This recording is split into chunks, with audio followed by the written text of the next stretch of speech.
Señoras y señores, muy buenas noches. Saludamos con afecto a los maestros, investigadores y trabajadores del Instituto Nacional de Antropología e Historia. A nombre del Consejo Nacional para la Cultura y las Artes y del Instituto Nacional de Antropología e Historia, les damos la más cordial bienvenida al Auditorio Jaime Torres Bodet del Museo Nacional de Antropología para escuchar la conferencia magistral del investigador emérito Eduardo García Matos, La historia de la arqueología en México. Esta noche nos honran con su presencia María Teresa Franco, directora general del Instituto Nacional de Antropología e Historia.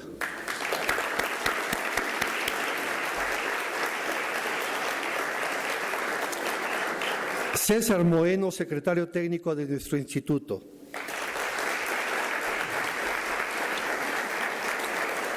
Y el maestro Eduardo Matos Moctezuma.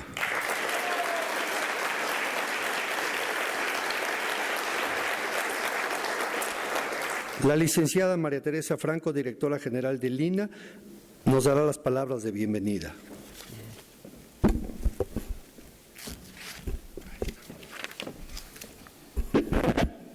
Muy buenas noches a todos.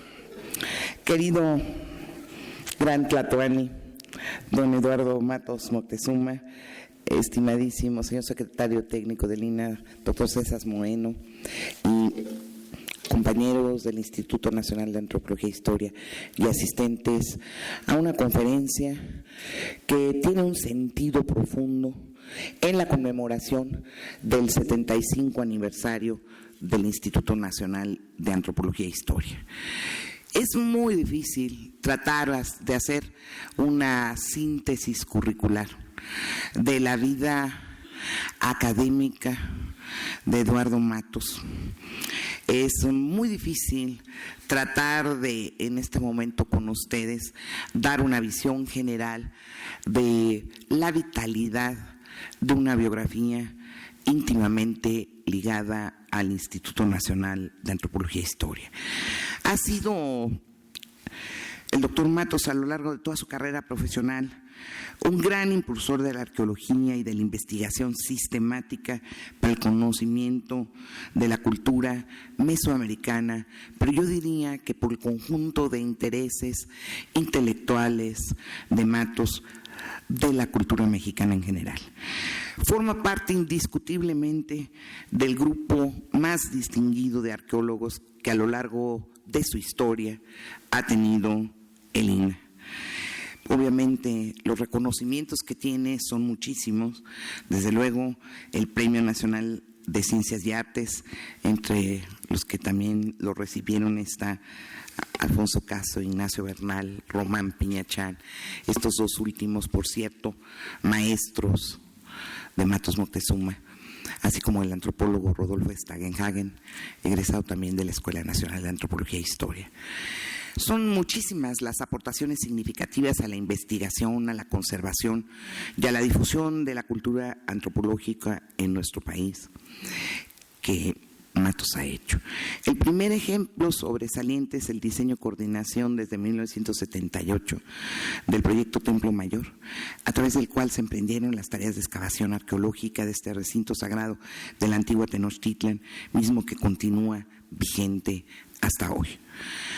Hoy por la mañana señalábamos que algo a reconocer en lo que ha sido la historia de la arqueología, de la que él va a hablar muy ampliamente, pero me refiero a las últimas décadas, ha sido su consistencia, su permanencia, con más de 300 y tantos proyectos que actualmente están en vigor. En términos de investigación arqueológica, podemos decir que el trabajo del instituto ha continuado y Templo Mayor es un proyecto absolutamente sobresaliente. Con la fundación en el 87 del Museo del Templo Mayor, se consolida la promesa de brindar al público un panorama amplio sobre lo que es la civilización, la cultura mexica Los resultados de sus investigaciones en esta inmensa zona arqueológica, que es el centro de la Ciudad de México y muchos de los que fueron sus alrededores y hoy conurbados, permitieron generar una adecuada estrategia de difusión de muchos otros trabajos arqueológicos y proyectos de investigación. Y ese mismo año, Matos impulsó el proyecto de investigación de la zona arqueológica de Tlatelolco, ciudad gemela de la antigua Tenochtitlan. A esta labor en torno a la cultura mexica tenemos que destacar sus contribuciones hechas para el conocimiento de la zona arqueológica de Tula en sus distintos periódicos, así como la de la zona arqueológica de Teotihuacán. Con más de 40 años de trayectoria profesional en el INAH, el maestro Matos no puede ocultar su vitalidad. Veníamos caminando con él hace un momento y ni modo, Matos, hay algo joven que te inunda y creemos que esto es muy notable en la manera de estar en la ciencia de Eduardo Matos. Él nunca ha negado que la arqueología es su gran pasión, a la que ha dedicado gran parte de su vida como antropólogo, investigador y conferencista, al proyectar sus conocimientos tanto en publicaciones como a través de una intensa actividad docente. Él ha desarrollado también el trabajo de campo de una manera que yo espero alguna vez nos cuente desde su más honda subjetividad y no por ello perdiendo profundidad la narración. Oír de Matos algunas de las aventuras, recuerdo algunas que me has narrado sobre aquellos primeros trabajos en Tabasco, que son formidables y que tendremos que escuchar de parte de él y de algunos otros miembros de la comunidad, porque tuvo la oportunidad de tratar a muchísimos de los grandes que nos han dejado, por cierto, no, en muchos casos no hace tanto tiempo. Destaca su trabajo en la ENA. Las materias que Matos ha desarrollado ahí creo que han sido fundamentales para la formación de los jóvenes arqueólogos. Creo que ahí podemos destacar entre sus especialidades tema de la arqueología en general, el desarrollo de las sociedades, Mesoamérica, historia de la arqueología, seminario regional mexica, seminario, laboratorio de materiales e historia de México. Sí, en efecto, son décadas de trabajar por los jóvenes y son muchísimos los que han estado bajo su sabia tutela. Con las raíces bien cimentadas en la ENA, en 71 ocupó la jefatura de la especialidad de arqueología y en ese mismo año fue nombrado director de la misma, en lo que años más tarde fundara la maestría en arqueología. No voy a mencionar todos los cargos que Eduardo Matos ha ocupado en el instituto, pero sí destacaré que fue, desde luego, director del museo en el que nos encontramos y que celebra sus 50 años, que fue presidente del Consejo de Arqueología y ocupó muchos cargos también externos donde yo destacaría la dirección del CIESAS.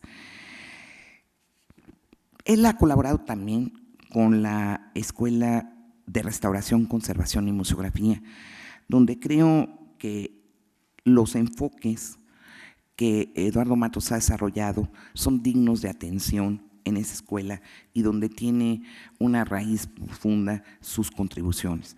Desde luego, pues, en efecto ya les decía que dirigió el Centro de Investigaciones y Estudios Superiores en Antropología Social del 82 al 86. Él ha hecho un trabajo también importante en la Universidad Iberoamericana, en el Centro de Investigación y Docencia y Humanidades del Estado de Morelos, en la Universidad Michoacana de San Nicolás de Hidalgo. Regularmente Matos es invitado a impartir cursos, a dar conferencias en muchísimas instituciones del exterior. En la École d'études de Sciences Sociales de París, por cierto, te mandaban ahora especialísimos saludos con motivo de la exposición Maya. Fueron muchísimos los académicos que se acercaron para mandarle a Matos un agradecimiento especial por conocimientos que les ha transmitido. En las universidades de Estados Unidos, en varias de ellas, en la Complutense de Madrid, en Huelva, en España, y podemos seguirle aquí un rato mencionando la tarea internacional de Matos. Yo doy fe de que él ha sido un asesor importantísimo para el instituto ante muchos organismos internacionales y en temas muy relevantes que tienen que ver con la conservación del patrimonio. Ante la UNESCO, él muchas veces ha tenido a nombre del instituto algunas de las tareas verdaderamente difíciles, discusiones en las que México ha tenido una posición de vanguardia y en las que Matos ha estado ciertamente involucrado. No os quiero decir el tamaño, pues no es narrable, el número de presentaciones de libros, de conferencias, de audiciones en radio, de participaciones en la televisión, la productividad de Matos como gran narrador que es, creo que ha hecho un bien grande a lo que es el conocimiento de nuestro patrimonio. Esa vida dedicada a la investigación, a la arqueología, por demás sobresalientes, su tarea y muy tenaz, ha sido recompensada de muchísimas maneras. Para el instituto es un honor que Matos sea un miembro destacado del Colegio Nacional, que sea un emérito de esta institución, que haya tenido una participación tan fértil, tan activa en el Seminario de Cultura Mexicana, en la Academia Nacional de Historia y Geografía, en la Sociedad Mexicana de Geografía y Estadística, en la Academia Mexicana de la Historia, en la Sociedad Mexicana de Antropología, en la Sociedad Mexicana para el Estudio de las Religiones, en la Sociedad de Antropólogos del Caribe y en la Asociación de Escritores de México. Además, recientemente ha ingresado a la Academia de la Lengua. Sus méritos académicos y la importante labor de divulgación que ha impulsado en el campo de las ciencias antropológicas también le han generado una cantidad de distinciones de las que valen la pena, ¿no? Por ejemplo, él sí es un caballero de la Orden y de las Palmas Académicas de Francia, y puedo seguirle aquí en el número de reconocimientos de Francia, de Alemania, de muchos de los países iberoamericanos, entre otros Venezuela, de la Universidad de Colorado, de las medallas que ha recibido Matos, son muchísimas. Creo yo que no debo seguir mencionando el número de ellas, Matos, espero que todas las tengas guardadas. Y además de la infinidad de artículos para catálogos, de exposiciones, de revistas científicas y de divulgación, de guías oficiales, y su participación también en la tarea de, vía los museos, dar a conocer mucho de lo que es el conocimiento de investigación básica. Matos ha sido un enorme dialogante con los museos. En muchas de las grandes exposiciones, no solo de las mayores organizadas por el instituto, sino por otras instituciones, han contado con la asesoría de Matos. A veces se nos olvida que Matos tiene una visión estética muy desarrollada y una fina sensibilidad en prácticamente todas las artes, sin dejar de decir lo que a Matos le ha fascinado, el teatro, la ópera, lo que significa para él la música. Muchos no se lo imaginan de acompañante de algunas puestas memorables en escena de Bellas Artes, pero eso habla también de su vínculo con lo que es la expresión cultural en su totalidad. Creo que no es exagerado decir que Eduardo Matos es un auténtico humanista y que a lo largo de toda esta tarea en el instituto, su lugar es excepcional. Creo que si uno ve la bibliografía escrito,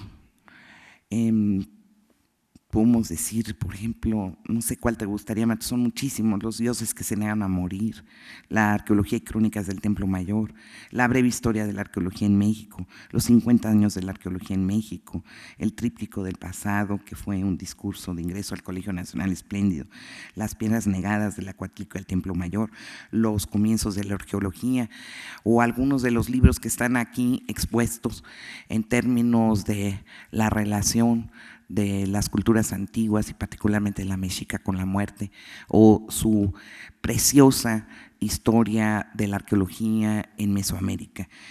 Es impresionante que por lo menos tenemos aquí registradas, y no estamos al día, 440 fichas bibliográficas que giran en torno al mundo mesoamericano, examinado bajo las perspectivas arqueológica, antropológica, artística, histórica y etnográfica. Querría decir que Eduardo Matos posee un conjunto de cualidades que difícilmente se reúnen. Yo diría, y me acuerdo de algo que, no sé por qué razones, y no voy a decir en dónde, nos leía alguien de un libro de oración común. Decía que hay una externa y visible señal de una interna y espiritual gracia. Todo el mundo sabe que Eduardo Matos es muy simpático. Eso creo que no puede dejar de recibirlo como mensaje cualquiera que trate con él. Tiene el don de ser antisolemne y no por ello dejar de ser un hombre de pensamiento muy profundo. Ese don de la simpatía y esa manera de ser siempre muy serio, enormemente disciplinado, un investigador acucioso, un hombre de horarios, y dentro de esta divertida manera cotidiana de narrar la vida que tiene Eduardo Matos, creo que hay un trabajo muy exigente de su parte. La seriedad versus la ironía, que no pueden ocultar su inteligencia, su persistencia, su capacidad para decir y hacer desde la investigación. Esto que les decía antes de su amor por el arte es una de las formas que envuelve su mirada en cuanto a su vínculo y amor por el patrimonio cultural de México. Matos ha inspirado y ha dado sustento a muchas posiciones que en un momento dado se dan en momentos de crisis, de gran polémica, y siempre ha respetado las normas éticas y las normas jurídicas que rigen al Instituto Nacional de Antropología e Historia. Yo soy testigo de su profundo compromiso con nuestras herencias más antiguas y también su conocimiento de lo que es la creación contemporánea. Yo puedo expresarle de tu corazón mi admiración, Matos. Sabes que hace muchos años que así te veo, como un hombre admirable, pero en esta ocasión yo sí quisiera decirle que creo representar a la comunidad del instituto. Hoy queremos, antes de escucharte, entregarte la primera medalla por el 75 aniversario de nuestro instituto, y con eso decirte que te damos un lugar que te has ganado a pulso por tu lealtad a esta institución y por tu contribución a la cultura mexicana. Muchísimas gracias por estar aquí y por hacernos una historia que es pasado, pero que todos sabemos que tendrá un largo futuro, y solo mentes muy lúcidas y muy conocedoras pueden alumbrar el camino. Pues te la queremos entregar, Eduardo, antes de escucharte.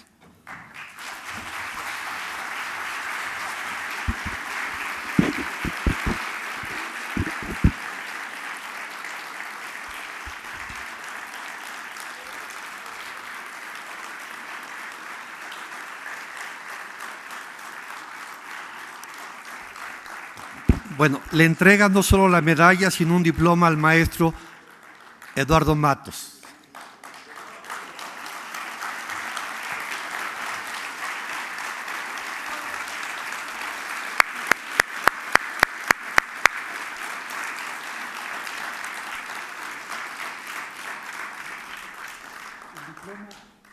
El diploma dice textualmente: el Instituto Nacional de Antropología e Historia en el marco de la conmemoración de su 75 aniversario, otorga el presente reconocimiento al doctor Eduardo Matos Moctezuma por sus destacadas contribuciones a la cultura y a la conservación del patrimonio arqueológico de México.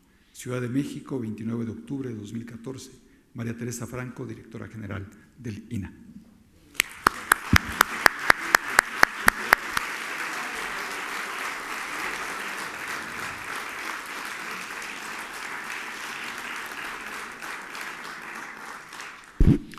Y ahora cedo la palabra al doctor y maestro emérito del INAH, Eduardo Matos Moctezuma. Muchas gracias. Primero, yo quisiera decirle a María Teresa Franco, nuestra directora del INAH, que te quedaste corta en las palabras. Hubieras echado. Pero te querían oír a ti. Ah, bueno. No, mi agradecimiento a las autoridades, mi agradecimiento a los colegas que veo aquí, muchos de ellos, mi agradecimiento a una institución a la que pertenezco hace 54 años. Ingresé a los 10 años de edad, por cierto, para que no empiecen a hacer cálculos. Y el INAH, pues me ha dado todo. El INAH me ha formado a través de mi Escuela Nacional de Antropología, que en alguna época dirigí, no sé si bien o mal, pero no nos metamos en eso. El hecho es que estuve al frente de esa institución que, como bien decía Teresa, ha dado, asómbrense, 8 premios nacionales. Es impresionante, creo que ninguna escuela como tal ha dado ese número de especialistas.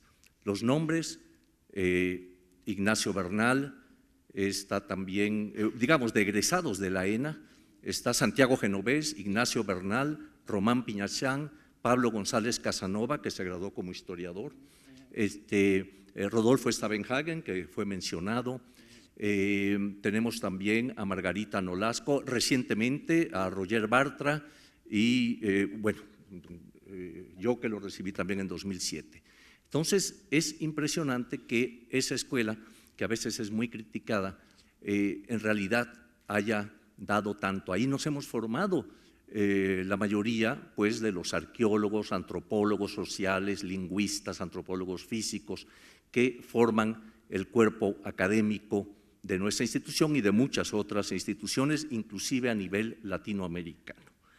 Entonces, pues,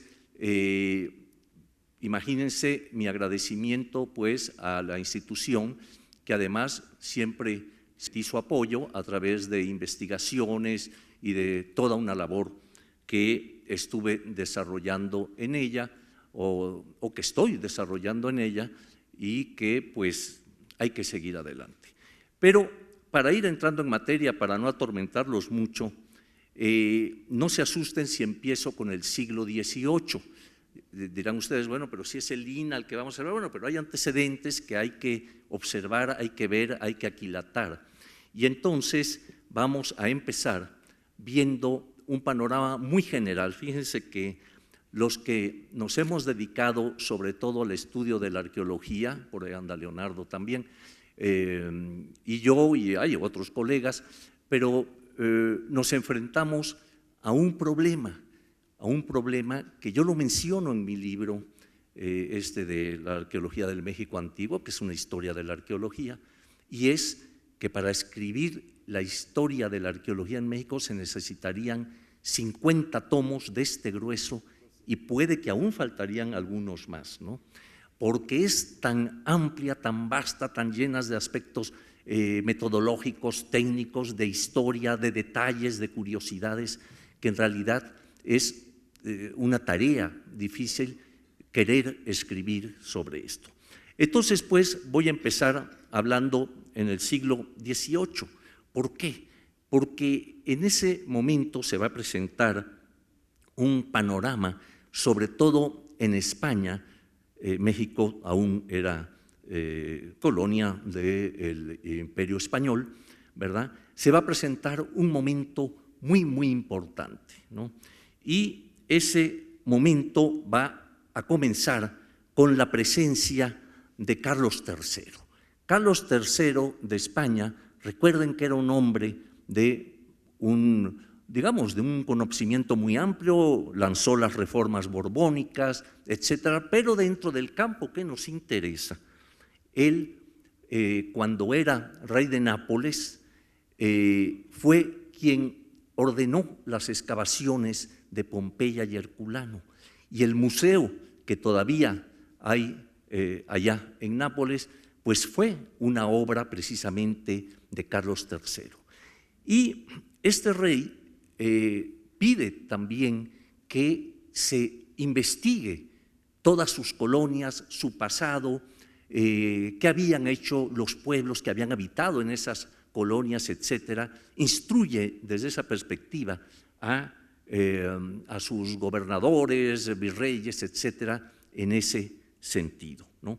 Él había creado el gabinete precisamente de uno de los gabinetes de antigüedades, y Antonio de Ulloa, que ustedes están viendo aquí, fue uno de los encargados de dar los principios para que se enriquecieran esos gabinetes, entre otras cosas, con material arqueológico, ¿no?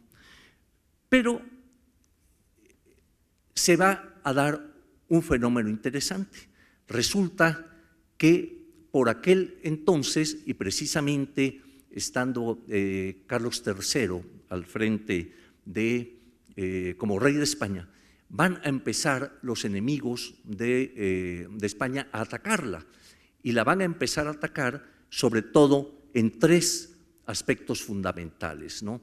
En que habían ganado, habían triunfado, se habían quedado con América porque eran pueblos, los americanos, pueblos sin mayor cultura, pueblos bárbaros, en fin, y que no había tenido, por lo tanto, ninguna, no había sido una gran epopeya el hecho de conquistar América.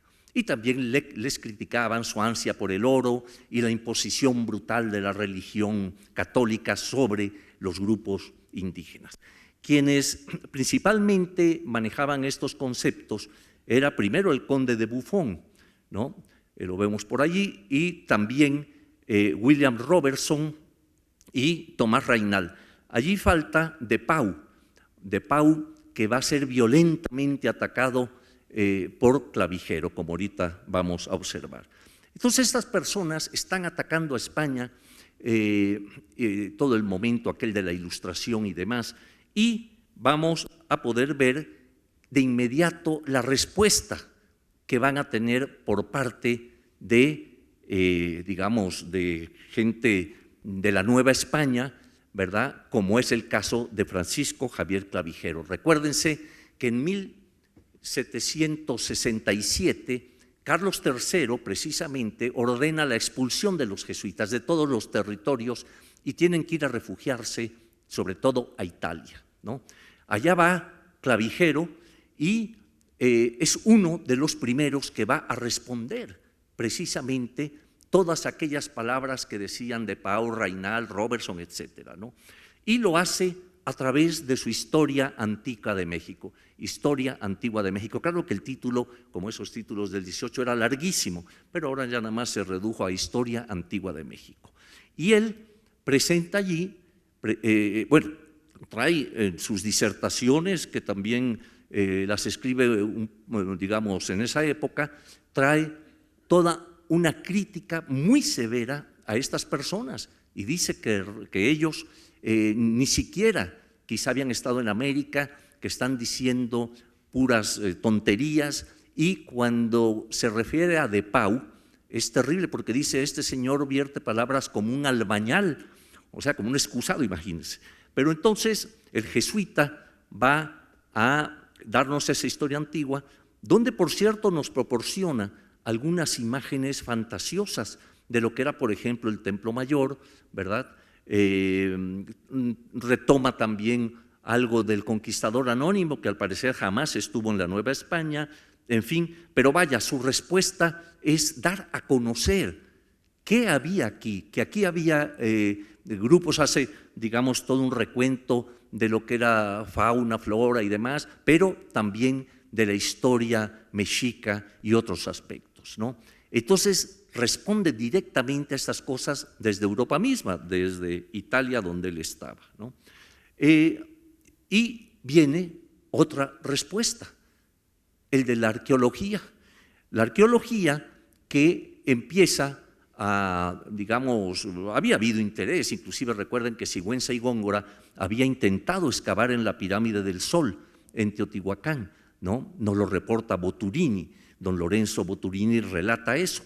Pero tenemos un momento muy importante, muy interesante, que es el que ustedes están viendo ahí, en donde el gobernador de Guatemala, de la Capitanía General, que era don José Estachería, ordena, siguiendo las ordenanzas de Carlos III, que vayan a esas ruinas de Palenque e investiguen allí qué hay, qué es lo que se encuentra en este lugar. Y el primero va a ser Antonio Calderón, yo les llamo los tres Antonios. Primero Antonio Calderón, que va al lugar, rinde algún informe, en fin, pero se ve que Estachería era un hombre muy estricto y requiere más. Entonces manda al otro Antonio, Antonio Bernasconi, ¿verdad? En 1785, que era además uno de los arquitectos reales, era una persona de conocimientos. Bernasconi va, rinde también un informe que tampoco es muy del agrado del gobernador Estachería, y entonces manda al tercer Antonio, al capitán Antonio del Río. Militar, al fin y al cabo, pues él cumple órdenes y dice en su informe que no dejó pared ni piso por excavar, o sea, ha de haber hecho barbaridad y media y es abriendo hoyos por todos lados. Contrató a 79 indígenas del área para hacer sus trabajos, en fin, y rinde un informe que va a ser muy, muy importante, como veremos un poquito más adelante, ¿no? Entonces, pues, vemos aquí, por ejemplo, se ha dicho que alguien que acompañaba a Del Río era Ricardo Almendaris. Hay algunas dudas por ahí, pero bueno, él pinta, vean ustedes, dibuja lo que es la Torre de Palenque, ¿no? Este edificio quizá el más elevado que hay en la zona, y otros monumentos como puede observarse ahí, ¿no? Pero también vamos ya a tener algo interesante, como en 1785 va a haber un interés en la Gaceta de México, en una de ellas, de dar a conocer el hallazgo, la descripción que se está haciendo del Tajín, ¿no? El Tajín, podemos ver ahí este primer dibujo, cómo se nos representa, ¿verdad? Y se habla de que había tabacales allí, eran siembras y demás, y que en algunos recorridos encuentran esta famosa pirámide de los nichos, ¿no? Y entonces se da a conocer en 85. Todo esto es interesante porque José Antonio Alzate, quien lleva a cabo estas gacetas y demás, va a publicar un suplemento de la Gaceta, que es precisamente el trabajo sobre Xochicalco. Allí, Antonio Alzate, como lo observan allí, trae esta descripción de Xochicalco, en la cual ya viene acompañada de una serie de dibujos, algunos un tanto fantasiosos también, pero algunos de gran valía, como el que ven abajo del monumento muy conocido de las serpientes, ¿no? Pero menciono todo esto porque le va a servir a este jesuita, que también era de los expulsados, estaba en Italia, y es Pedro José Márquez. Pedro José Márquez tiene estudios de arquitectura, etcétera, allá en Italia, tiene escritos muy interesantes, pero uno de ellos es que también lo hace para rebatir a los que están atacando a España. Escribe Márquez su, ¿cómo se llama?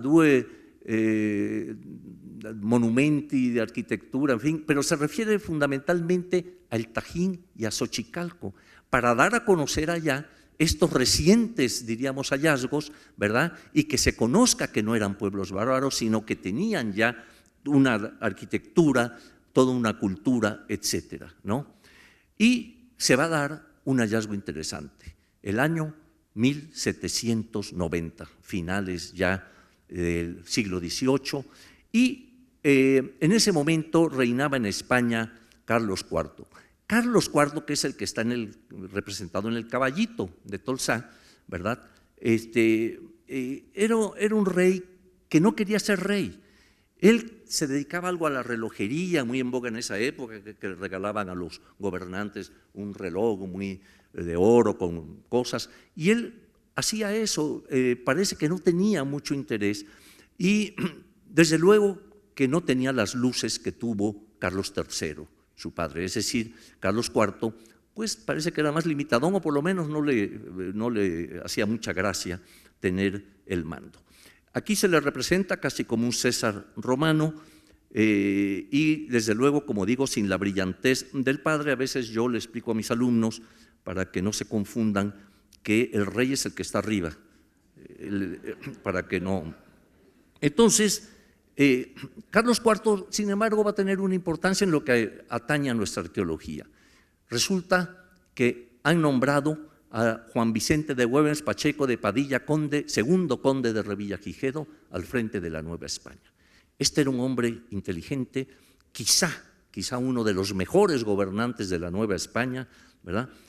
Quitó, por cierto, nada más para que se den una idea, a los vendedores ambulantes que estaban adentro de Palacio Nacional. O sea, mató 20,000 perros, los que sean muy pro la cosa de la fauna. Pues este señor sí se echó a 20,000 perros que andaban correteando por toda la ciudad, y en fin, hizo muchas cosas ya muy buenas, pero una de ellas fue que mandó a emparejar el Zócalo o Plaza Mayor de México, ¿no? Manda a emparejarla, y en esos trabajos aparece el 13 de agosto, fíjense qué curioso, de 1790, dan con la Coatlicue. O sea, estas obras de repente encuentran aquel monumento, no saben qué es, como dice el alabardero, que era un guardia de palacio que llevaba un diario, dice, no tiene ni pies ni cabeza. Tiene razón, la Coatlicue no tiene cabeza, está decapitada y 2 chorros de sangre salen y se encuentran, ¿no? Y por pies tiene 2 garras enormes, ¿no? Pero no la entienden, no la encuentran, pero el virrey, a petición de Bonavía, en fin, de varios personajes, porque eso ocurre, como decía, el 13 de agosto de 1790, pero en el mismo año, el 17 de diciembre, va a aparecer la Piedra del Sol, un poco a pocos metros, aparece la piedra solar, ¿no? Entonces se le pide al virrey que esta piedra, por su importancia, esta nueva piedra, sea empotrada en la torre poniente de la catedral, ¿no?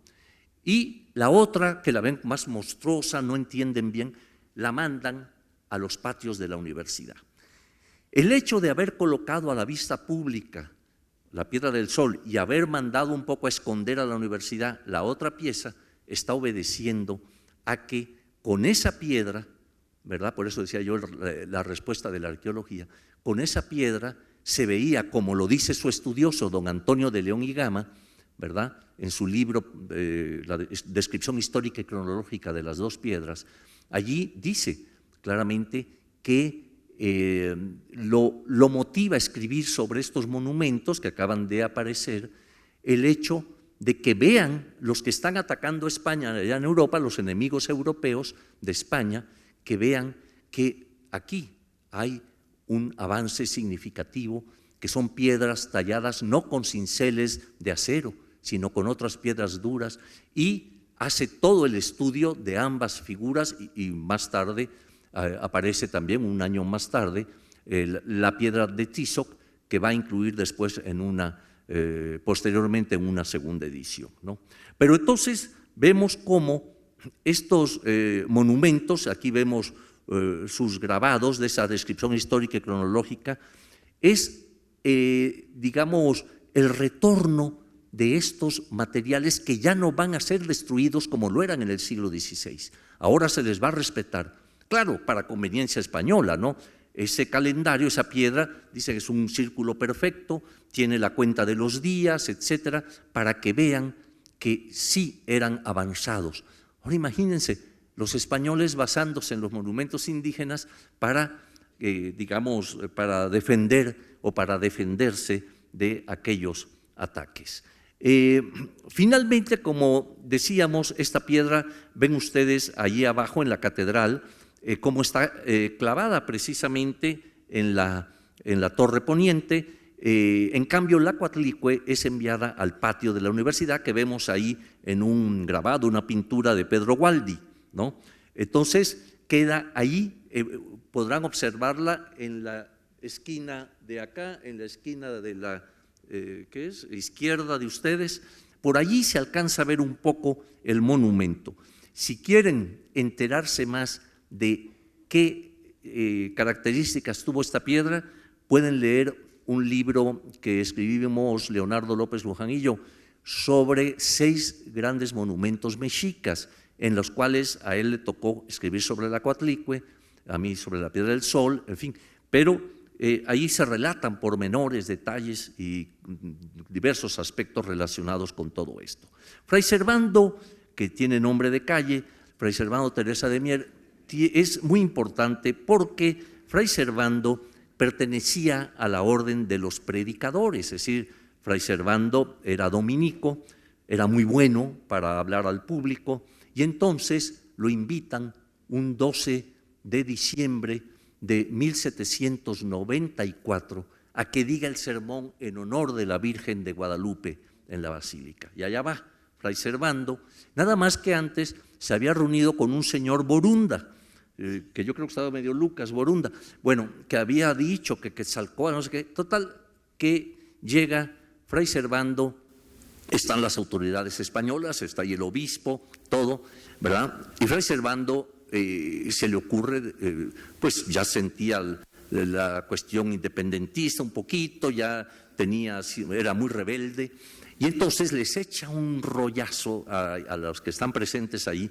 en las que en pocas palabras dice que la gloria de la evangelización no estuvo en manos de los españoles, sino que había estado ya en manos de un apóstol que en la figura de Quetzalcóatl había venido a predicar a América, que por lo tanto era muy anterior, era Santo Tomás, decía él, y no era de ninguna manera los frailes que habían entrado en el 16, sino que antes ya existía, ¿no? Bueno, se arma la grande, le confiscan los libros, lo deportan a España, se escapa, bueno, es toda una vida apasionante, lean sus memorias, pero el hecho es que vemos aquí ya también ese interés, ese deseo, pues, digamos, de restar ahora a los españoles, a los peninsulares, toda esa gloria de las que ellos se ufanaban.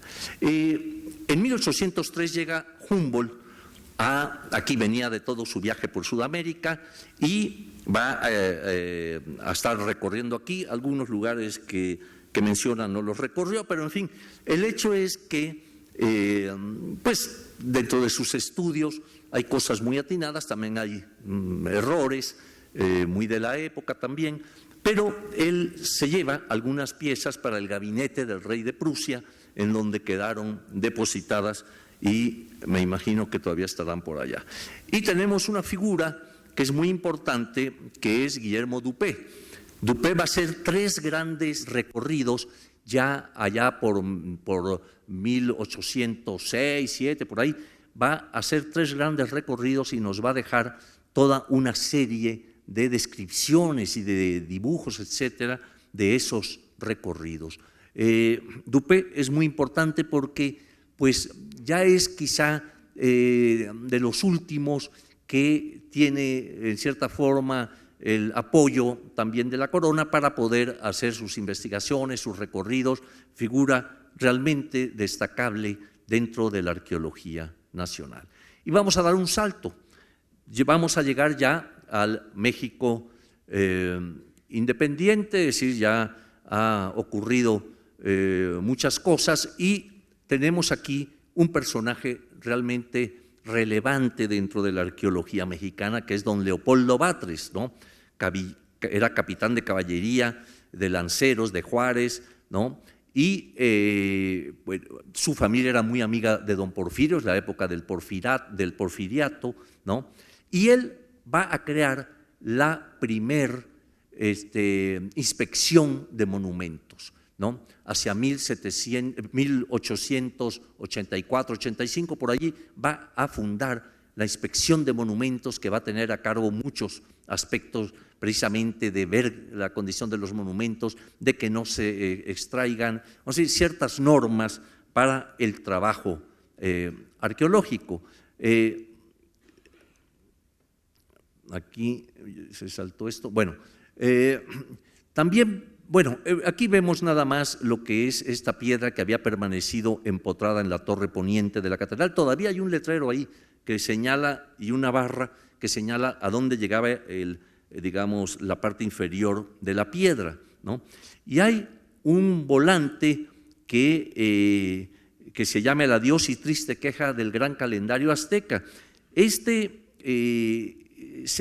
Hay pocos ejemplares. Leonardo ha investigado y ha encontrado. Primero, uno de ellos se lo regaló nuestro común amigo, el licenciado José Antonio Pérez Porrúa. Él mantenía algunos de estos volantes donde viene todo el verso de el adiós y triste queja, se lo obsequió a Leonardo. Leonardo investigó que hay otro en París, en fin, pero realmente es interesante porque marca el momento.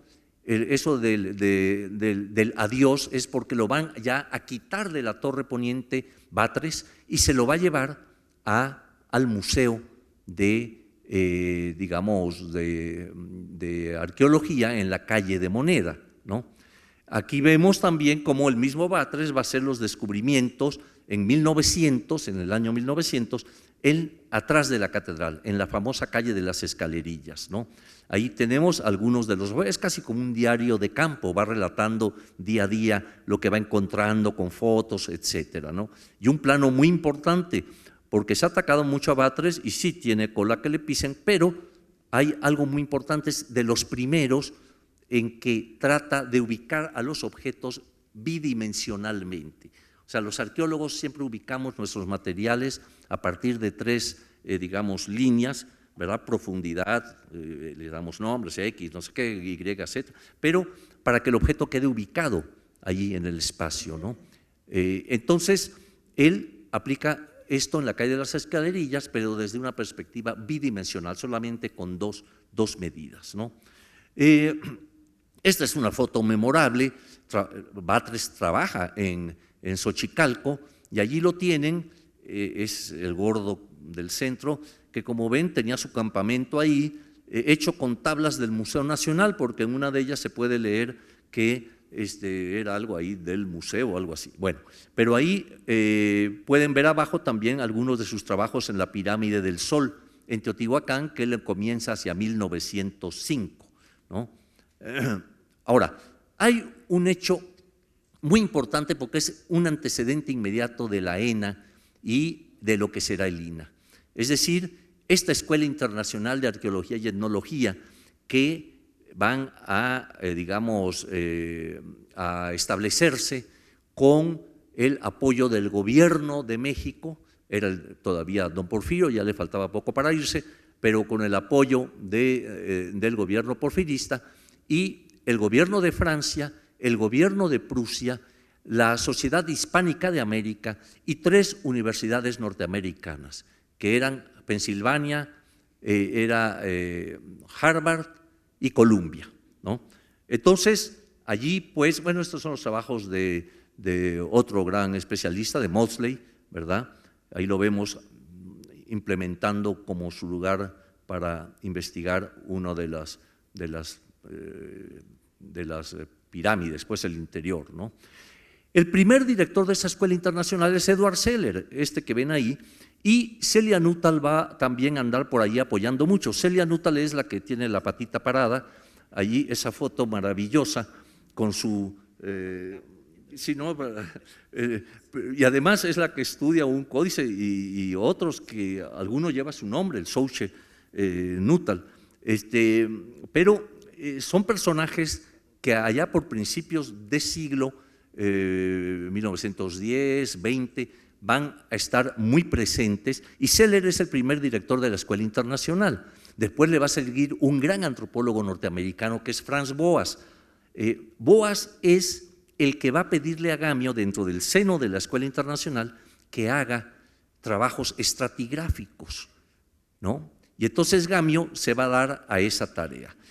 Aquí tenemos también algunos otros investigadores, Mahler, por ejemplo, ¿no?, que también tiene investigaciones bastante importantes, sobre todo en la zona maya, ¿no?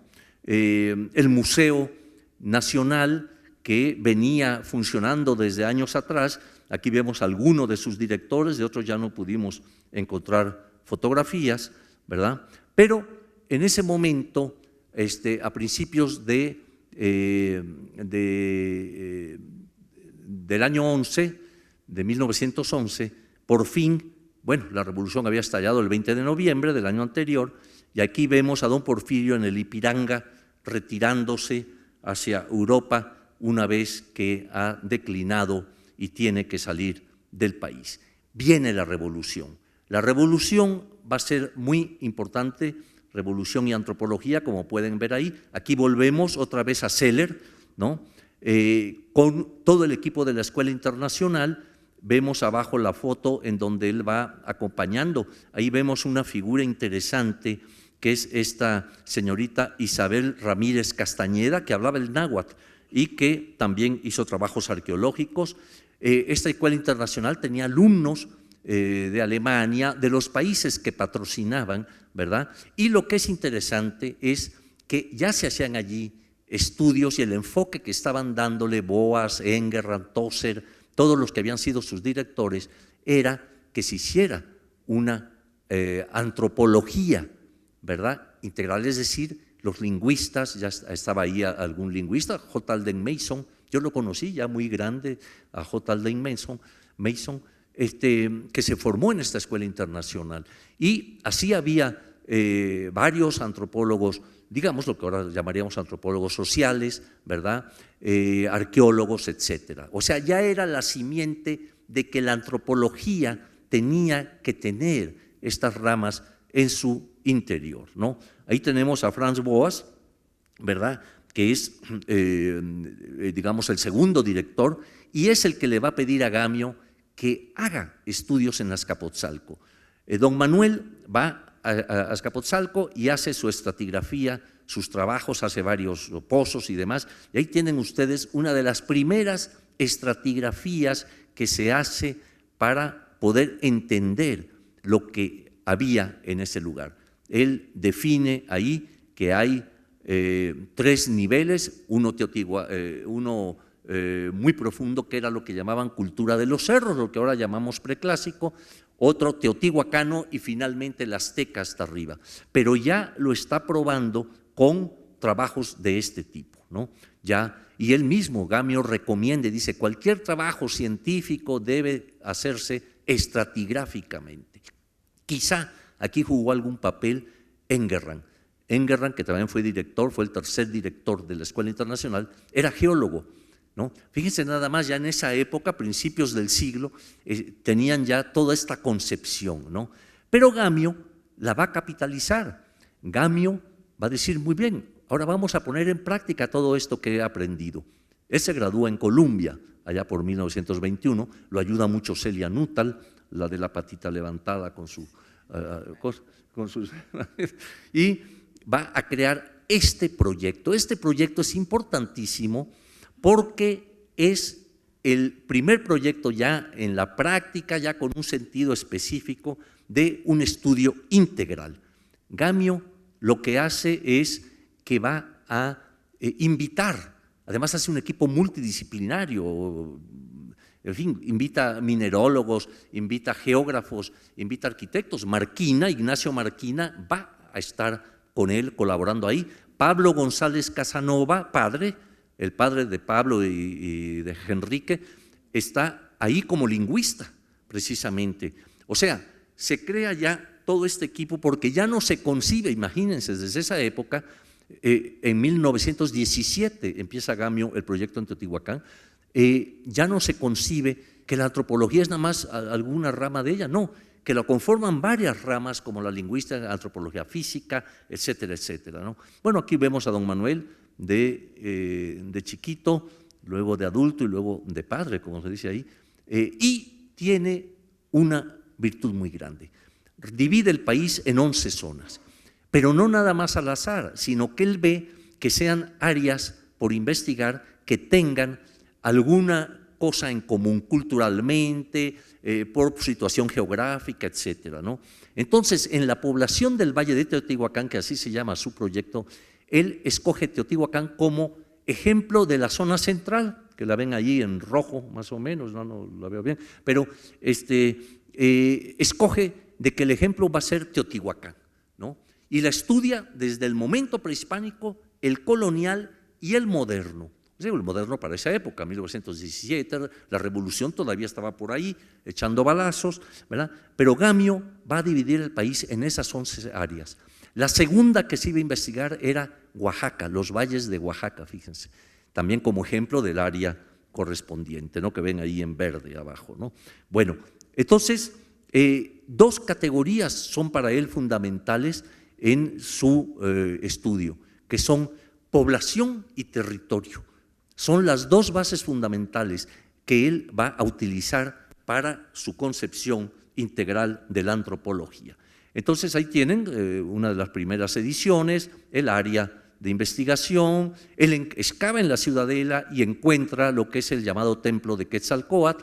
Allí en los 3 dibujos sobrepuestos pueden ver cómo se encontraba, cómo interviene y cómo finalmente ya saca los monumentos. Pero el del templo de Quetzalcóatl es muy importante. Pero vean esto, también trae una serie de estudios, ¿verdad?, de antropología física en hombre vivo, en personas vivas, ¿no?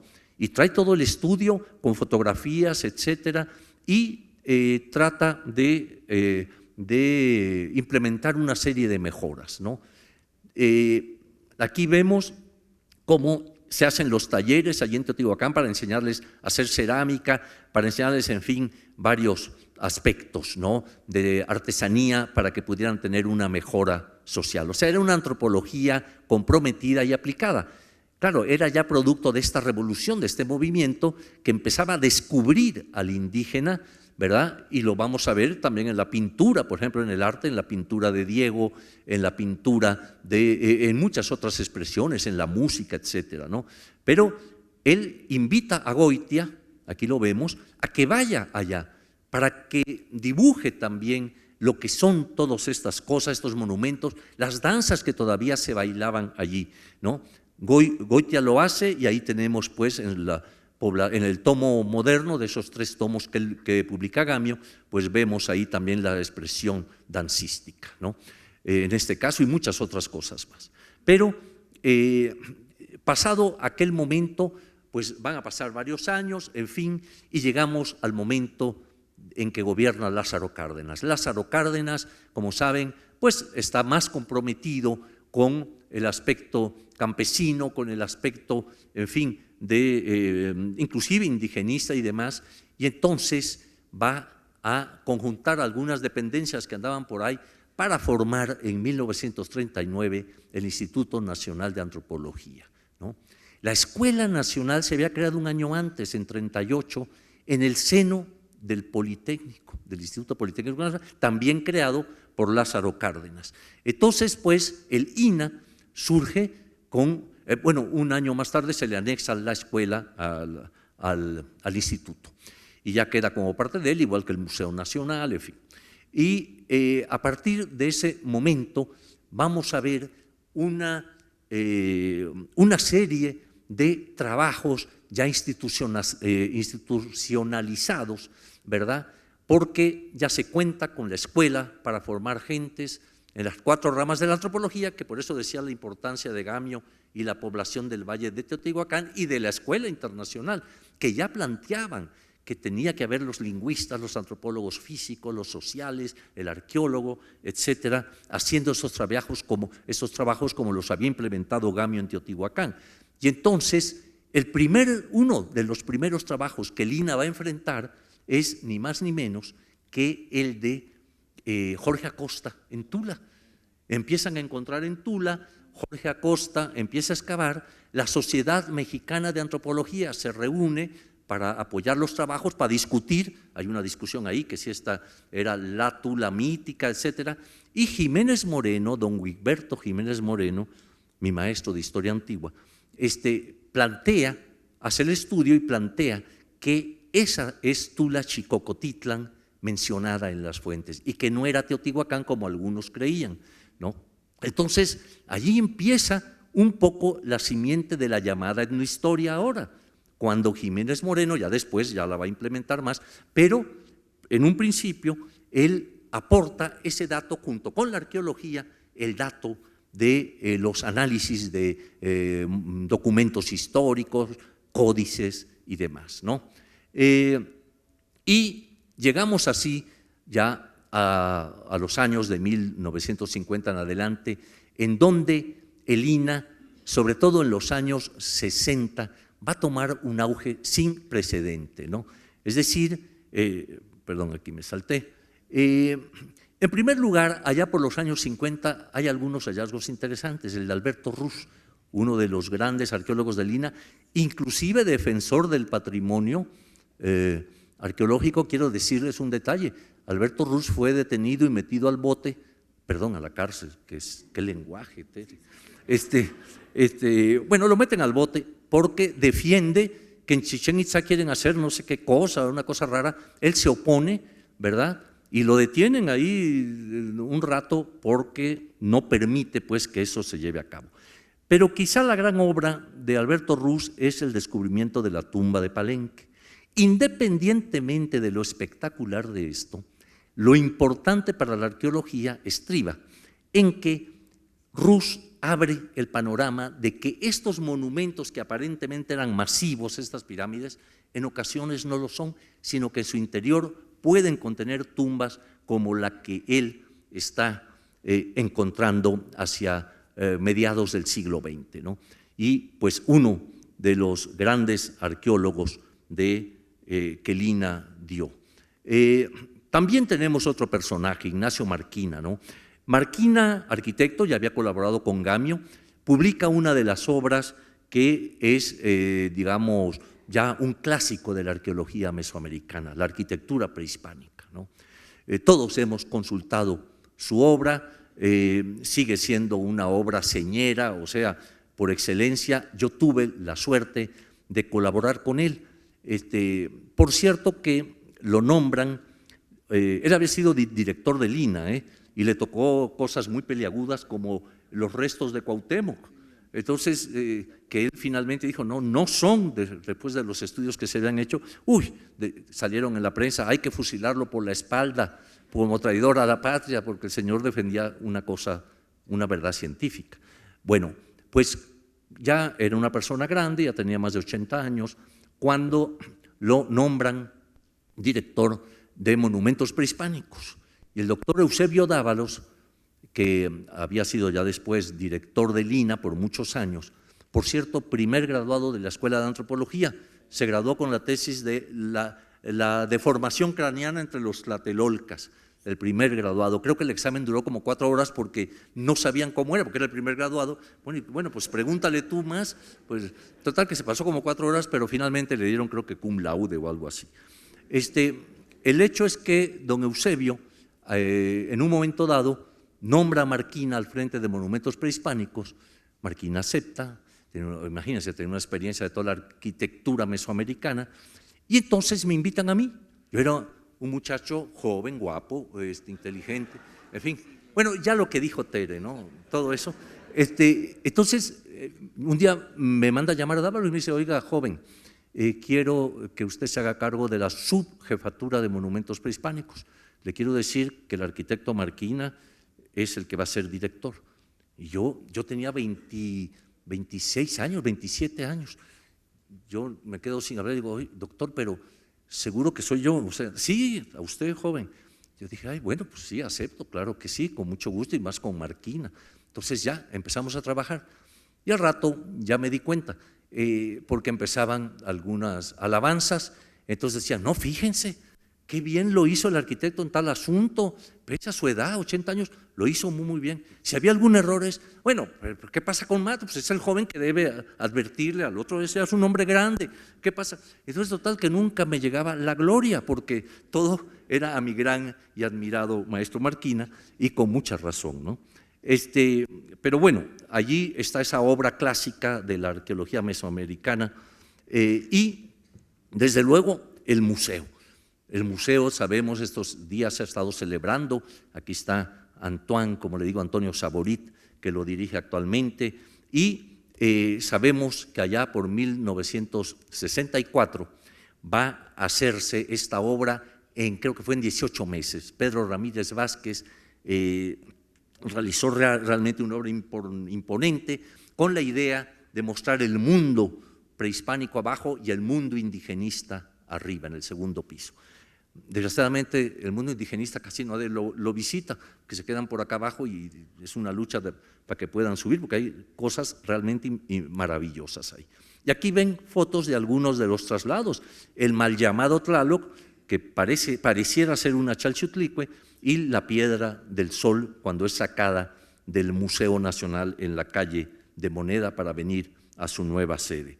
Creo que 7 traslados se han hecho, según nos reporta Leonardo, no te duermas. Leonardo ya ha escrito sobre eso, de los diversos traslados que ha padecido esta pieza, pero quizá para bien, ¿no? Bueno, perdón, ya me salté. Bueno, es el museo, aquí vemos las salas de arriba también representadas, en fin, y lo que representa el Museo Nacional para todos los mexicanos. Aquí ya no podemos hablar de arqueólogos, de etnólogos, lo que es para México esta presencia. Una vez inaugurado, ganó un premio en Brasil y, en fin, ha sido reconocido como uno de las grandes presencias que contienen todo un acervo en su interior y que es parte de nuestra historia, ¿no? De allí, Ramírez Vázquez fue invitado a otros países para crear museos. Bueno, ocurre como siempre un momento terrible que fue el robo, ¿se acuerdan? Allá en 1985 del Museo de Antropología. Afortunadamente, pocos años después se recuperaron todos los objetos, ¿no? Pero la arqueología sigue avanzando y tenemos la presencia de gentes, por ejemplo, en lo teórico como Gordon Childe, ¿no? Y seguidores de él, quien da a conocer las ideas de Gordon Childe, un gran arqueólogo australiano que radica en Inglaterra y ahí ejerce sus funciones, pero fue Pedro Armillas, que es el que tienen allí.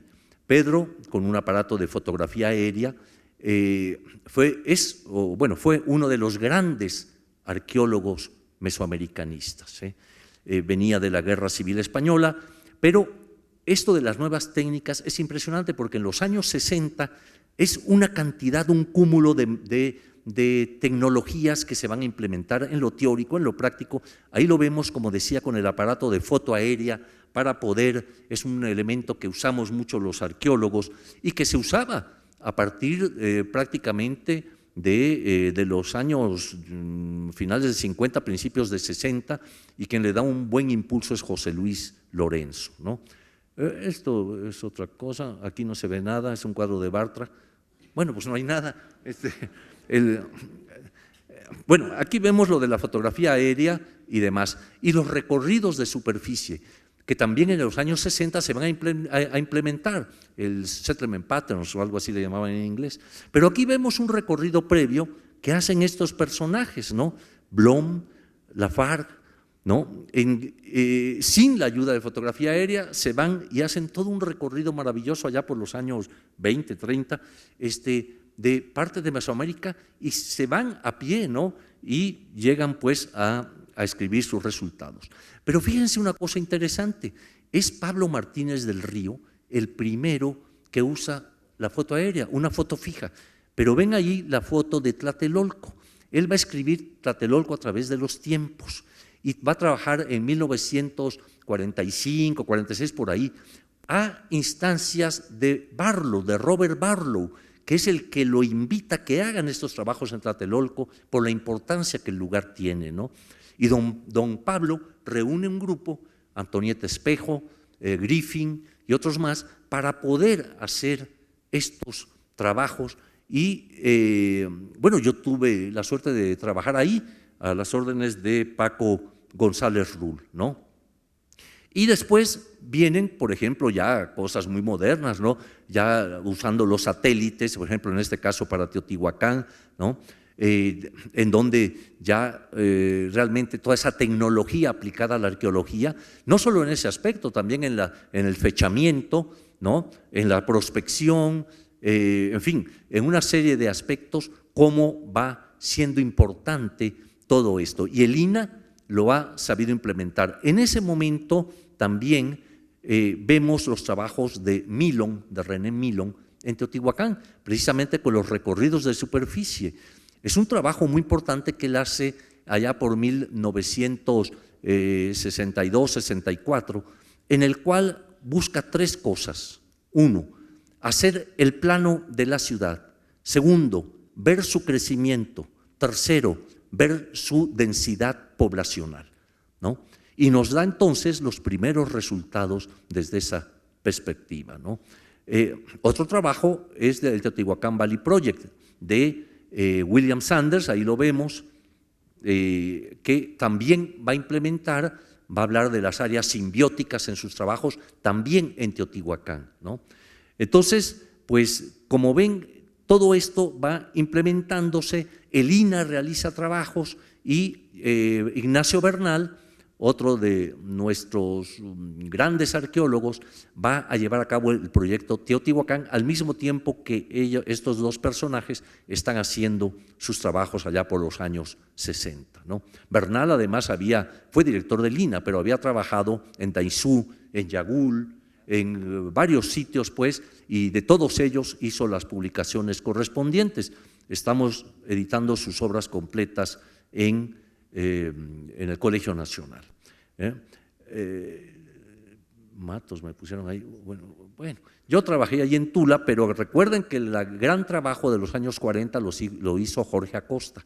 Yo intervine, sí, con el proyecto Tula, tratando de hacer un programa un poquito integral. Invité a algún antropólogo social a que hiciera el estudio de las fábricas cementeras, en fin, y mandamos a hacer el plano, la fotografía aérea exclusiva por el INAH para hacerla a 1:5000 para poder hacer nuestros recorridos.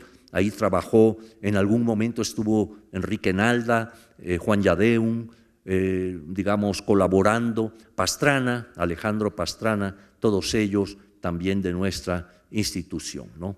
El rescate también es obra de José Luis Lorenzo, ¿no?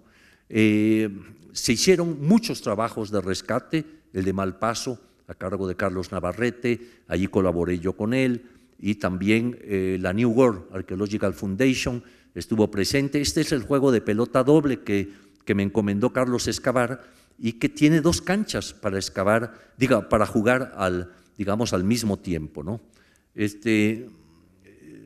Después tenemos también ya trabajos hacia 64 con lo de Paco González Rull y otros que estuvieron ahí, pero ya más recientemente Salvador Guillem también va a trabajar ahí y encuentra la famosa caja de aguas y una cantidad de entierros, algunos coloniales presentes, y hace su tesis sobre el templo de Quetzalcóatl, ¿no?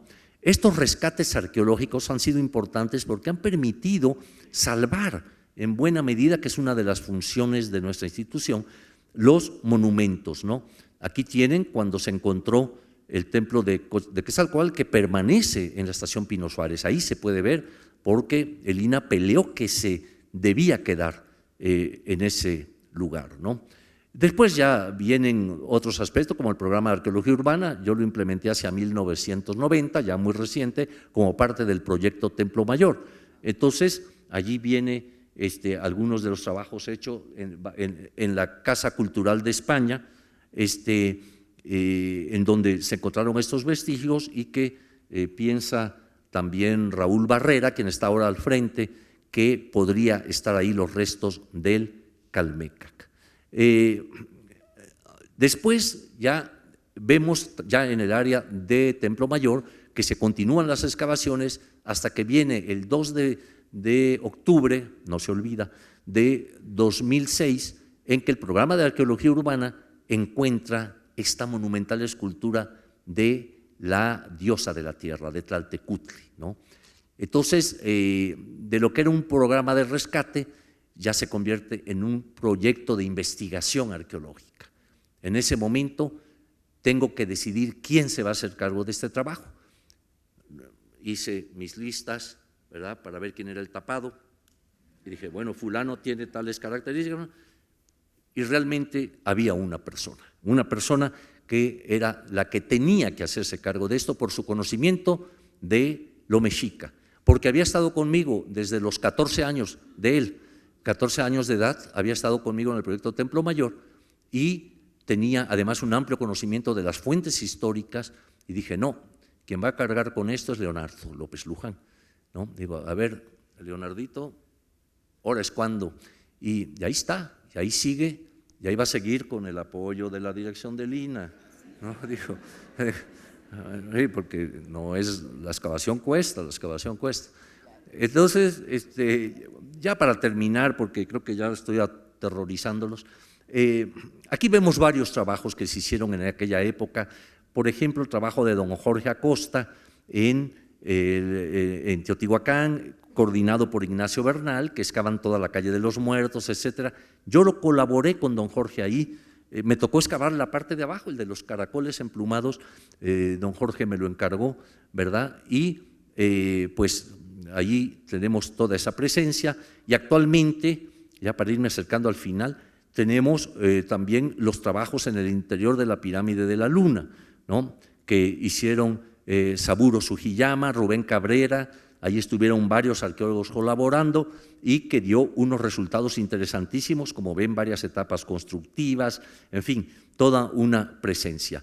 Y se encontró en el interior, ahí ven ustedes diversos vestigios, algunos interesantísimos, ¿no?, animales con restos de que habían estado encerrados en sus jaulas de madera, se veían las huellas, en fin, ha sido uno de los proyectos, y actualmente ustedes escucharán por estos días lo que Sergio Gómez va a tener que decir de lo último que está haciendo en la Ciudadela, ¿no?, con este túnel. Lo fui a visitar la semana pasada y es impresionante. Tú dijiste hoy la nota, ¿no?, de que se vino. Él ya expuso hoy. Bueno, pues los que hayan ido creo que se habrán sorprendido de lo que se está encontrando ahí, ¿no? Y hubo otros trabajos en Cuicuilco, Ignacio Bernal en Yagul, allá por 73, Roberto Gallegos en las tumbas de Sachila, la de Huijazó en Oaxaca que encontró Méndez. Digo, el Templo Mayor, pues sí, no puedo dejar de mencionarlo, que ahí está en pleno corazón de la Ciudad de México, emergiendo pues lo que era el principal templo de los mexicas, ¿no? Aquí está lo que les decía, esta deidad enorme de casi 4 metros por lado, la cual removimos, se trasladó al interior del museo y se empezó a excavar debajo y a los lados, y se fueron encontrando ofrendas, lápidas de Tlaloc, unas ofrendas riquísimas, un tanto diferentes a las del Templo Mayor, lo cual nos daba otro contexto, por cierto, y pues es la investigación que sigue adelante, teniendo al frente a Leonardo y a todos sus colaboradores, que son realmente personal muy significativo. Para terminar ya, porque llevo 1 hora exacta, exactita, para culminar, a ver, vean esta foto, quizá sea de allá por 1925, que es muy significativa, es la que cierra mi libro, el de la historia de la arqueología, porque es muy simbólica. Vean ustedes, primero la modernidad en esa época, un avión en Teotihuacán, ¿no? El avión en Teotihuacán, la población, la gente viva, ¿verdad?, que se acerca a ver todo esto, y al fondo lo que es uno de nuestros monumentos emblemáticos, la llamada Pirámide del Sol. Entonces, pues, ya no quiero agobiarnos más, con esto me retiro, pero solamente con un aspecto importante. Estamos celebrando los 75 años de nuestra institución, pero ya la directora me había expresado algo muy bien, Matitos, como me dice de cariño. Matitos, muy bien que celebremos los 75 años, muy merecido porque la institución realmente ha hecho mucho. Pero ¿y ahora qué? Adelante. Y ese es el gran reto que tenemos todos nosotros. ¿Ahora qué? Tenemos que superar, si es posible, lo que hicieron todas estas gentes. Muchas gracias. Pues desde Carlos III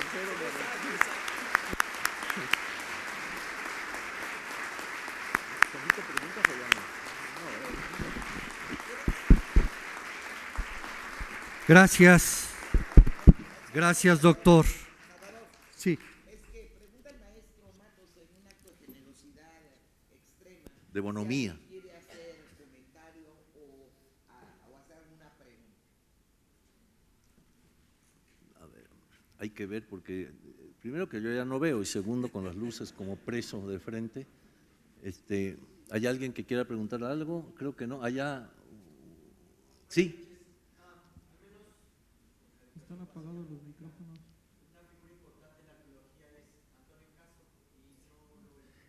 Alfonso.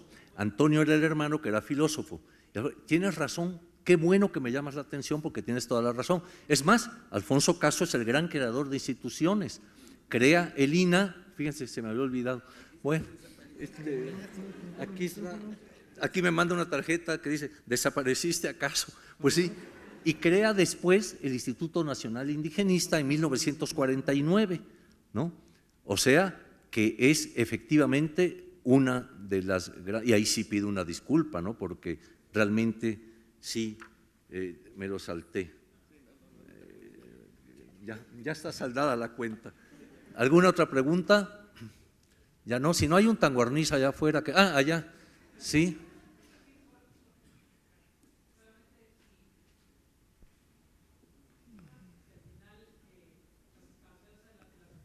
¿Creen que va a ser una tumba o no?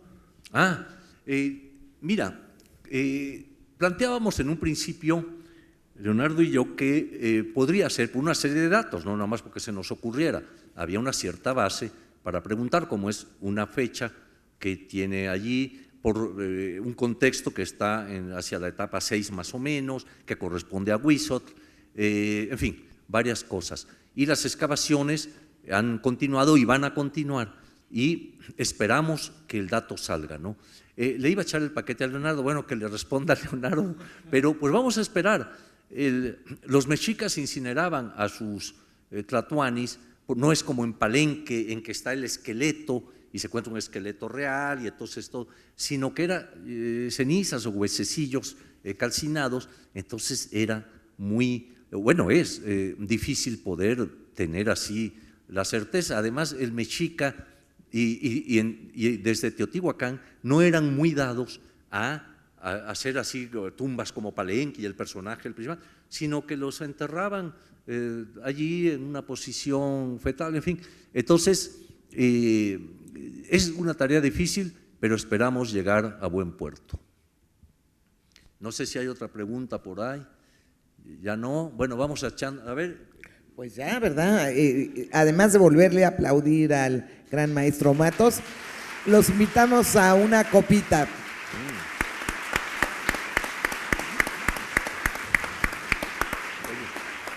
No estuve con los nombres.